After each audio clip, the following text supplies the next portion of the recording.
Hello दोस्तों, good morning. स्वागत है एक बार फिर से आप सभी का एमजेटी एजुकेशन में। दोस्तों आज है 23 मई। आज की वीडियो में हम लोग बात करेंगे 23 मई 2023 के मोस्ट इंपॉर्टेंट करंट अफेयर के क्वेश्चंस के बारे में। तो चलिए कल का क्विकली रिवीजन करते हैं। पहले कल हम लोगों ने पढ़ा था कि 19 से 21 मई तक 49वां G7 समिट होता है हिरोशिमा जापान में। वहां पर प्रधानमंत्री नरेंद्र मोदी समेत G7 के सभी सदस्य देश के रिप्रेजेंटेटिव आए हुए थे। अंतर्राष्ट्रीय चाय दिवस 21 मई को मनाया गया। 21 मई को पूर्व प्रधानमंत्री राजीव गांधी जी की 32वीं पुण्यतिथि मनाई गई और इनकी समाधि स्थल का नाम है वीर भूमि। अच्छा, एक चीज और, राजीव गांधी जी की 32वीं पुण्यतिथि जब मनाई जाती है उसी दिन आतंकवाद विरोधी दिवस के नाम से मनाया जाता है। इसको भी याद रखिएगा, कल मैंने एक्सप्लेनेशन में आपको बताया ही था। और अभी अंशुमान गायकवाड़ जो कि पूर्व क्रिकेटर रहे हैं, इनकी आत्मकथा लॉन्च हुई है, गट्स अमिड्स ब्लड बाथ। संयुक्त राष्ट्र महासभा ने 26 नवंबर को विश्व सतत परिवहन दिवस के रूप में मनाने की घोषणा की है। अमेजन वेब सर्विसेज ने 2030 तक अनाउंस किया है कि भारत में क्लाउड इंफ्रास्ट्रक्चर में $12.7 बिलियन का इन्वेस्टमेंट करेगा। आईपीएल के इतिहास में सबसे ज्यादा शतक लगाने वाले खिलाड़ी बन गए हैं विराट कोहली, 7 शतक लगा चुके हैं। टाटा आईपीएल 2023 में रॉयल चैलेंजर बेंगलुरु क्वालिफाई नहीं कर पाई। 4 टीमों ने क्वालिफाई किया है। कौन कौन सी टीम है उसमें? गुजरात टाइटंस है, उसके बाद चेन्नई सुपर किंग्स, उसके बाद लखनऊ सुपर जायंट्स और चौथी है मुंबई इंडियंस। ठीक है, तो ये 4 टीमें जो है क्वालिफाई कर पाई हैं। ईरान ने हेलमंद नदी पर जल अधिकारों के उल्लंघन को लेकर के अफगानिस्तान तालिबान को नोटिस जारी किया है। स्वदेशी रूप से निर्मित सतत विकास ईंधन के साथ भारत की पहली वाणिज्यिक उड़ान पुणे से दिल्ली के बीच में उड़ाई गई। ये टॉप 10 क्वेश्चन थे कल की वीडियो से जिनका आपने किया क्विकली रिवीजन। अब हम लोग बात करेंगे आज की करंट अफेयर। तो पहला क्वेश्चन है, अंतर्राष्ट्रीय जैव विविधता दिवस कब मनाया गया? तो दोस्तों ये मनाया जाता है 22 मई को। प्रत्येक वर्ष 22 मई को इंटरनेशनल बायोडायवर्सिटी डे मनाया जाता है।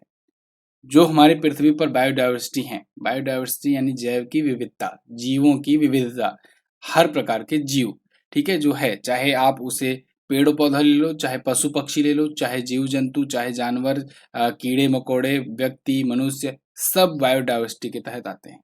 तो हमारी बायोडायवर्सिटी के तहत जितने भी आने वाले जीव हैं उनके संरक्षण के लिए और एक प्रकार से कहें संतुलन बनाए रखने के लिए पृथ्वी पर यह दिवस मनाया जाता है, इंटरनेशनल बायोडायवर्सिटी डे। और मैंने बहुत ही अच्छी तरीके से आपको स्टोरी नुमा बताया हुआ था कि पहले बारिश हुई थी तो जल दिवस आप 22 मार्च मना लेंगे। इसके बाद पृथ्वी का निर्माण हुआ तो फिर 22 अप्रैल विश्व पृथ्वी दिवस याद रख लेंगे।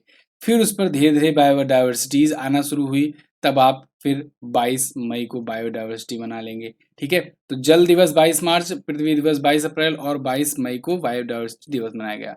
फिर जब बायोडायवर्सिटी आ गई, फिर ये लोग सब खेलने लगे तो फिर ओलंपिक दिवस मनाया गया। तो 23 जून को ओलंपिक दिवस होता है, याद रखना है भी।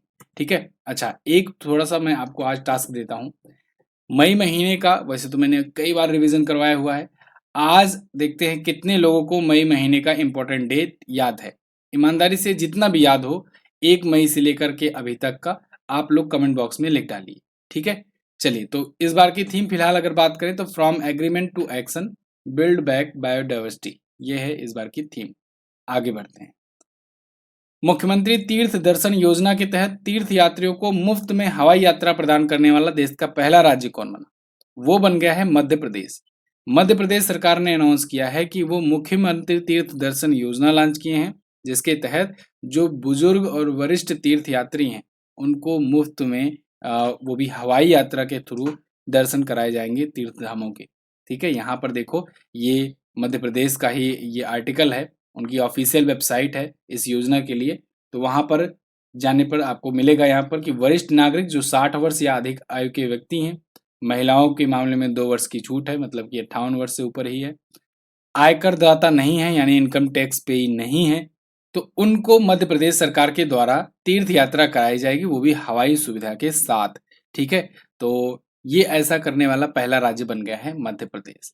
ठीक है, और अभी पहली फ्लाइट के लिए 32 वरिष्ठ नागरिकों को मुख्यमंत्री शिवराज सिंह चौहान ने यहाँ पर रवाना भी किया हरी झंडी दिखाकर प्रयागराज के लिए। तो फिलहाल यहाँ पर मध्य प्रदेश है, मध्य प्रदेश के बारे में जानेंगे। मध्य में देखो ये रहा मध्य प्रदेश, भोपाल इसकी राजधानी है। शिवराज सिंह चौहान बीजेपी पार्टी से सीएम है, गवर्नर है मंगू भाई छगन भाई पटेल। यहाँ पर झीलों की बात करें तो भोजताल झील है और साख्य सागर झील है। साख्य सागर बड़ा पूछा जाता है। माधव नेशनल पार्क, वन विहार नेशनल पार्क, पन्ना नेशनल पार्क, पेंच, कान्हा किसली और कुनो नेशनल पार्क, ये सब यहीं पर हैं मध्य प्रदेश में ही। मध्य प्रदेश सबसे ज्यादा नेशनल पार्क वाला राज्य है। सबसे ज्यादा टाइगर यहाँ पर रिजर्व भी है, इस वजह से इसे टाइगर स्टेट भी कहते हैं। क्या कहते हैं? टाइगर स्टेट कहते हैं। और जो मैंने अभी नाम लिया ना, कुनो नेशनल पार्क, कुनो नेशनल पार्क, यहाँ पर चीते लाए गए हैं। तो भारत में चीतों वाला इकलौता नेशनल पार्क है कुनो नेशनल पार्क। ठीक है, कुछ चीतों की मृत्यु हो गई है, लगभग 4 चीतों की मृत्यु हो गई है, लेकिन सबसे पहले तो 8 चीते लाए गए थे नमीबिया से, ये याद रखिएगा। 8 चीते सबसे पहले नमीबिया से लाए गए, फिर 12 चीते साउथ अफ्रीका से लाए गए। अब साउथ अफ्रीका से ही हर साल 8-10 कर करके चीते आएंगे। यहाँ पर लोक नृत्य की बात करें तो मटकी है, कर्मा है, तितली है। महोत्सव में तानसेन नृत्य महोत्सव मनाया जाता है, खजुराहो महोत्सव मनाया जाता है ना। मध्य प्रदेश अपना बॉर्डर उत्तर प्रदेश, राजस्थान, गुजरात, महाराष्ट्र, छत्तीसगढ़ इन सबसे शेयर करता है। यहाँ पर अगर जिलों की संख्या बात करें 53 है, विधानसभा में 230 सीट, लोकसभा में 29, राज्यसभा में 11 सीट जाती है। राजकीय पशु है दलदली हिरन, राजकीय पक्षी है दूधराज। आगे, हाल ही में इटालियन ओपन किसने जीता? तो इटालियन ओपन का खिताब जीत लिया है दोस्तों किसने? डेनियल मेदवेदेव ने। डेनियल मेदवेदेव ये रसियन खिलाड़ी हैं, रसियन ये टेनिस प्लेयर हैं, ठीक है। और इन्होंने अभी हाल ही में इटालियन ओपन जीता है। इनका ये पहला ये क्ले कोर्ट टाइटल है, यानी कि क्ले कोर्ट पर जो खेला जाता हो ऐसा पहला टाइटल है। वैसे क्ले कोर्ट पर कौन सा ग्रैंड स्लैम खेला जाता है ये आपको पता होगा, कौन सा? French open. तो फिलहाल रसिया के डेनियल मेदवेदेव ने होल्गर रूने जो कि डेनमार्क के हैं इनको हरा करके जीता है। अच्छा, महिला एकल की अगर बात करें तो विमेंस एकल की विजेता रही हैं एलेना रेबकीना, ये कजाकिस्तान की हैं और इन्होंने अन्य हेलिना कालिनिना को हरा करके जीता है। अभी कुछ दिन पहले ही मैंने आपको बताया था मैड्रिड ओपन के बारे में, मैड्रिड ओपन के बारे में। तो मैड्रिड ओपन किसने जीता था? कार्लोस अल्कराज ने, कार्लोस अल्कराज ने जीता था, ठीक है ना। कार्लोस अल्कराज ने जीता था, ये स्पेन के हैं। अगला देखते हैं, हाल ही में स्वास्थ्य मंत्रालय ने किस बीमारी से पीड़ित मरीजों के लिए 75/25 पहल की शुरुआत की? तो दोस्तों स्वास्थ्य मंत्रालय ने अभी हाई ब्लड प्रेशर और डायबिटीज से जो पीड़ित मरीज हैं उनको एक प्रकार से सही करने के लिए या उनके इलाज के लिए एक इनिशिएटिव शुरू किया है 75/25। ये क्या है इनिशिएटिव, इसको पूरा समझो आप ऐसे। यहाँ पर देखो द इंडियन एक्सप्रेस का आर्टिकल है आपके सामने। India plans massive project to bring 75 million hypertension patient under standard care by 2025। तो अब आपको समझ में थोड़ा सा आइडिया लग गया होगा ये 75/25 क्या है। 75 का मतलब होगा 75 मिलियन हाइपरटेंशन से जो पेशेंट हैं, पीड़ित व्यक्ति हैं वो, और 25 का मतलब 2025 तक, यानी 2025 तक सरकार का लक्ष्य है कि 7.5 करोड़ जिसे कहते हैं अंग्रेजी में 75 मिलियन, इतने मरीजों को 2025 तक इसके तहत स्वास्थ्य जांच कराया जाए और उनकी इलाज को शुरू किया जाए, ठीक है। तो नीति आयोग के सदस्य डॉक्टर वीके पॉल जो हैं इन्होंने इस पहल की घोषणा की है। और कब? विश्व उच्च रक्तचाप दिवस के दिन, यानी 17 मई के दिन जब मई मनाया जाता है। अच्छा, एक जरूरी सूचना है, लास्ट 6 मंथ की करंट अफेयर जिन लोगों ने नहीं लिया है अगर लेना चाहते हैं तो ले सकते हैं। अक्टूबर से अप्रैल तक का कंटेंट है, हिंदी और इंग्लिश दोनों लैंग्वेज में अवेलेबल है। ये ई बुक आपको MZT ऐप पर मिल जाएगी या फिर आप सिंपली व्हाट्सएप कर सकते हो 7235939467 पर। इस पर व्हाट्सएप के थ्रू आप UPI के थ्रू भी प्राप्त कर सकते हो ये ई बुक जो है, ठीक है। आपके हर प्रकार के एग्जाम के लिए इंपॉर्टेंट है, chapter wise chapter detail explanation के साथ ये ई बुक आपके लिए लाई गई है। और वैसे मंथली भी आती है तो आप उसे भी ले सकते हो। अगला है, हाल ही में भारत और सऊदी अरब के बीच नौसैनिक अभ्यास अल मोहम्मद अल हिंदी का कौन सा संस्करण शुरू हुआ? अल मोहद होता है फिलहाल, अल मोहम्मद या अल मोहद, ठीक है। तो इसका दूसरा संस्करण दोस्तों अभी शुरू हुआ है सऊदी अरब के बीच में और इंडिया के बीच में, ये नौसैनिक अभ्यास होता है। और इसमें इंडिया की तरफ से देखो यहाँ पर INS तर्कस यानी कि इंडियन नेवल शिप तर्कस और INS सुभद्रा, ये दोनों ने इसमें हिस्सा लिया है भारत की तरफ से अल मोहद अल हिंदी में, ठीक है। तो अल मोहद है ये, याद रखना, दूसरा इसका संस्करण है। तो अल मोहद अल हिंदी किसके बीच में होता है? भारत और सऊदी अरब के बीच में। अब यहीं से याद रखना नसीम अल बहर और जायर अल बहर, ठीक है। जायर अल बहर ये भारत और कतर के बीच में होता है, भारत और कतर के बीच में होता है, और नसीम अल बहर एक होता है, नसीम अल अल बहर। ये किसके किसके बीच में होता है? ये भारत और ओमान के बीच में होता है। ये दोनों भी आप याद रखना, इंपॉर्टेंट है, पूछा जाता है बहुत। आगे देखते हैं। हाल ही में किसे फिजी के सर्वोच्च सम्मान companion of the order of the Fiji से सम्मानित किया गया? तो दोस्तों, प्रधानमंत्री नरेंद्र मोदी जी को अभी हाल ही में सम्मानित किया गया है फिजी और पापुआ न्यू गिनी दोनों के सर्वोच्च सम्मान से। अभी आपको पता होगा, नरेंद्र मोदी जी गए हुए थे 3 देशों की यात्रा पर। सबसे पहले वो जापान गए, फिर वो गए पापुआ न्यू गिनी, उसके बाद वो गए ऑस्ट्रेलिया। ठीक है, तो सबसे पहले जब जापान गए तो वहां पर G7 समिट में वो हिस्सा लिए। पापुआ न्यू गिनी गए हैं, वहां पर ये सम्मान पाए हुए हैं। इसके बाद वो ऑस्ट्रेलिया की विजिट पर गए। ठीक है, तो पापुआ न्यू गिनी में बेसिकली 3 प्रकार के ये सम्मान पाए हैं। कौन कौन से? एक तो फिजी और पापुआ न्यू गिनी का इनको सर्वोच्च सम्मान मिला। उसके बाद रिपब्लिक ऑफ पलाऊ के द्वारा भी इनको सम्मानित किया गया है। एक एक करके जानते हैं। फिजी के प्रधानमंत्री सित्वनी राबुका, इन्होंने फिजी का जो सर्वोच्च सम्मान है ना, companion of the order of the Fiji, इससे सम्मानित किया है। और पापुआ न्यू गिनी के जो प्राइम मिनिस्टर हैं, उन्होंने सम्मानित किया companion of the order of the लोगोहू से। ठीक है, अच्छा, आपने वो वीडियो देखा कि नहीं जो आजकल वायरल हो रही है? पापुआ न्यू गिनी के जो प्राइम मिनिस्टर थे, वो स्वागत करने आए थे भारतीय प्रधानमंत्री नरेंद्र मोदी जी का, और उन्होंने पैर छू करके, मतलब सोचो कि कोई देश का एक प्रधानमंत्री दूसरे देश के प्रधानमंत्री का पैर छू करके सम्मान कर रहा है। ठीक है, तो ये एक प्रकार से भारत के आज के टाइम के गौरव को दिखाता है। फिलहाल यहाँ पर हम लोग बात करेंगे रिपब्लिक ऑफ पलाऊ की। इन्होंने भी पीएम मोदी को एबाकल अवार्ड से सम्मानित किया है। तो इस प्रकार से 3 अवार्ड पाए। ठीक है, companion of the order of the Fiji, companion of the order of the लोगोहू और एबाकल अवार्ड। ये 3 अवार्ड से सम्मानित किया गया पीएम मोदी को। पीएम मोदी इससे पहले वैसे बताएं आपको सियोल शांति पुरस्कार भी पा चुके हैं। पीएम मोदी ये चैंपियंस ऑफ द अर्थ का भी अवार्ड पा चुके हैं 2018 में। ठीक है, और इसके बाद जायद मेडल भी पा चुके हैं, जायद मेडल यूएई के द्वारा। अगला, हाल ही में किस देश ने 2025 को विशेष पर्यटन वर्ष घोषित किया? तो अभी हाल ही में नेपाल ने 2025 को विशेष पर्यटन वर्ष घोषित किया है, जिससे वो पर्यटन को बढ़ावा दे सके।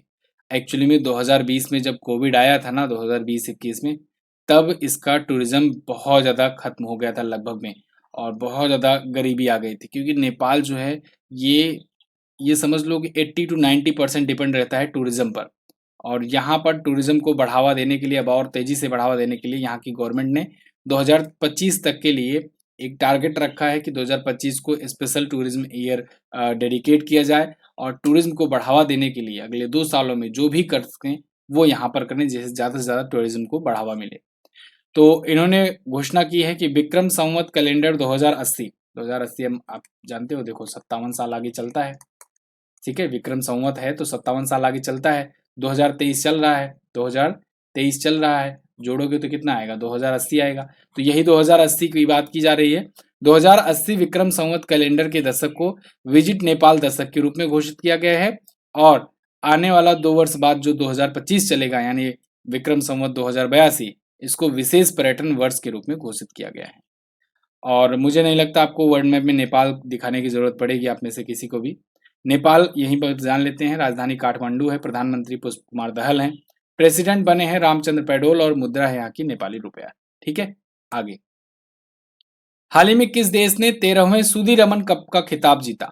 सुधीरमन कप, देखो इसका संबंध किससे है? बैडमिंटन से। बैडमिंटन से है। ठीक है, स्टैटिक वाली वीडियो में देखो, स्टैटिक जीके की अभी जो सीरीज चली थी ना 11 पार्ट वाली, आप प्लेलिस्ट में जाकर के देखिएगा, उसमें जाइएगा, पार्ट नंबर 10 और 9 देखिएगा। उसमें पूरा का पूरा जितने भी खेल टूर्नामेंट होते हैं, खेलों से संबंधित शब्दावलियां होती हैं, और भी खेलों से संबंधित जो चीजें होती हैं, ट्रॉफी वगैरह, सारा कुछ इसमें बताया गया है। ठीक है, 10 और 9 में शायद, तो उसको जरूर देखिएगा, उससे आपका बहुत सारा चीजें तैयार हो जाएगा। फिलहाल यहाँ पर सुधीरमन कप की बात करें, जो कि बैडमिंटन का टूर्नामेंट होता है, इसको अभी हाल ही में चाइना ने जीत लिया है। चाइना ने दक्षिण कोरिया को हरा करके ये खिताब जीता है। यहाँ पर देखो, Sudirman cup, China wins title, beat South Korea 3-0, South Korea को 3-0 से हरा करके जीता है। अब बेसिकली ये टीम इवेंट टाइप का होता है, इसमें कई कई खिलाड़ी एक टीम के रहते हैं, एक देश को रिप्रेजेंट करते हैं, दूसरी तरफ से उतने ही खिलाड़ी रहते हैं। ठीक है, तो ये अलग अलग इवेंट होता है, लेकिन ओवरऑल फिर स्कोर जोड़ करके देखा जाता है कौन सा देश जीता। तो इसमें देखो, चाइना में विमेन सिंगल में अगर बात करें तो चेन यूफोई जो हैं, इन्होंने वर्ल्ड नंबर 2 की खिलाड़ी एन से यंग को हरा दिया। और पुरुष एकल में सी यूकी ने कोरिया के ली युन ग्यो को हरा दिया। ओवरऑल चाइना जीत गया 13वां सुदीरमन कप खिताब। ठीक है, बैडमिंटन संबंधित है, ये जरूर पूछा जाएगा आपसे। अगला, T20 में 11,000 रन पूरा करने वाले दूसरे भारतीय खिलाड़ी कौन बने? तो वो बन गए हैं रोहित शर्मा। रोहित शर्मा दोस्तों 11,000 रन अपना T20 में कंप्लीट कर लिए हैं। ऐसा करने वाले विराट कोहली के बाद ये दूसरे खिलाड़ी बने हैं और ओवरऑल दुनिया के 7वें खिलाड़ी बने हैं। ठीक है, दुनिया में इनसे पहले 6 खिलाड़ी 11,000 रन T20 में अभी तक पूरा कर लिए हैं। कौन कौन है वो 6 खिलाड़ी? Chris Gayle, Shoaib Malik, Kieron Pollard, David Warner, Aaron Finch और विराट कोहली। अब आप इनमें से देखोगे ना, तो इनमें से केवल डेविड वार्नर हैं, विराट कोहली हैं और रोहित शर्मा, केवल यही 3 खेल रहे हैं, बाकी सब तो संन्यास ले चुके हैं। फिलहाल सबसे ज्यादा अभी इनमें से देखो 14,562 रन बना करके यूनिवर्स बॉस क्रिस गेल ये टॉप पर बने हुए हैं। ठीक है, सबसे ज्यादा, मतलब अभी 3500 रन इनको बनाने होंगे क्रिस गेल को पीछे करने के लिए। फिलहाल ये T20 का रिकॉर्ड है। T20 जो है इसकी शुरुआत 2000 समझ लो कि 7-8 से हुई। वही 2007 का वर्ल्ड कप जब हुआ था उसी टाइम से शुरुआत हुई।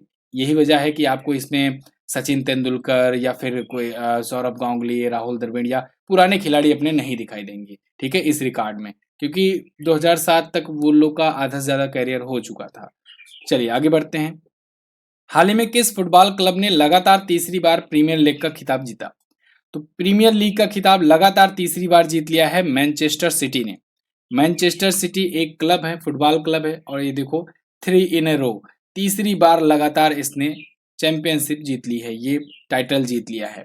ठीक है, तो फुटबॉल से संबंधित है, कुल मिलाकर के इसका 9वां लीग खिताब था। अच्छा, फुटबॉल से संबंधित अभी मैं पिछला आपको बताऊं, अभी देखो बार्सिलोना ने ला लीगा का खिताब जीता था। ला लीगा का खिताब जीता था बार्सिलोना ने, ये भी याद रखिएगा, बहुत इंपॉर्टेंट है। इसके अलावा अगर भारत की बात करें तो डूरंड कप होता है, सबसे पुराना एशिया का टूर्नामेंट है फुटबॉल का, इसको बेंगलुरु एफसी ने जीता है। बेंगलुरु एफसी ने जीता है। फीफा वर्ल्ड कप जो हुआ था उसको अर्जेंटीना ने जीता, फीफा वर्ल्ड कप अर्जेंटीना उसका विजेता बना है। ठीक है, इस बार का फ्रांस को हरा करके उसने जीता है। क्लियर? तो ये टॉप 10 करंट अफेयर के क्वेश्चन थे बेसिकली, जिनका आपने किया क्विकली अच्छे तरीके से पढ़ाई 20 मिनट के अंदर अंदर।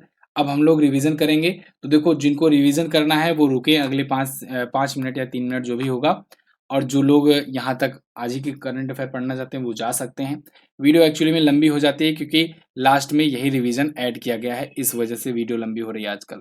तो अब हम लोग करेंगे रिवीजन, लेकिन उससे पहले मैं आपको बता दूं जीएस सफलता बैच 2.0 ये लाइव है, इसको आप ले सकते हैं, 18 महीने की वैलिडिटी के साथ है। हर महीने की ई बुक मिलेगी, सारे सब्जेक्ट आपको बहुत ही अच्छे तरीके से डिटेल के साथ पढ़ाए जा रहे हैं, क्लासेस चल रही हैं, आप इसे ज्वाइन कर सकते हैं एमजेटी ऐप पर, या फिर इस नंबर पर व्हाट्सएप करके आप पता कर सकते हैं और डिटेल। जो लोग यूपी लेवल की एग्जाम की तैयारी कर रहे हैं उनको ये ई बुक फ्री मिलेगी, UP GK plus current affair की। वैसे आप ये ई बुक इंडिविजुअल भी ले सकते हो। चलिए, तो 7वां दिन है आज, और इसमें हम लोग क्वेश्चन नंबर 121 से रिवीजन करेंगे 140 तक। तो प्रत्येक वर्ष 12 जनवरी को राष्ट्रीय युवा दिवस स्वामी विवेकानंद जी की जयंती पर मनाया जाता है, आप सभी जानते हैं इसको। उत्तराखंड के राज्यपाल ने 30% महिला आरक्षण विधेयक को मंजूरी दे दी है। भारत का सबसे बड़ा छात्र संचालित महोत्सव सारंग महोत्सव ये आईआईटी मद्रास में हुआ। और अभी लॉन्च की गई पुस्तक जादूनामा अरविंद मंडलोई ने लिखी है। हर्बालाइफ ने अभी हाल ही में स्मृति मंधाना को अपना नया ब्रांड एम्बेसडर बनाया। वैसे हर्बालाइफ ये आईपीएल का ऑफिशियल पार्टनर भी तो है इस बार का। अभी हाल ही में जयपुर फिल्म फेस्टिवल ने लाइफ टाइम अचीवमेंट अवार्ड से सम्मानित किया है अपर्णा सेन को।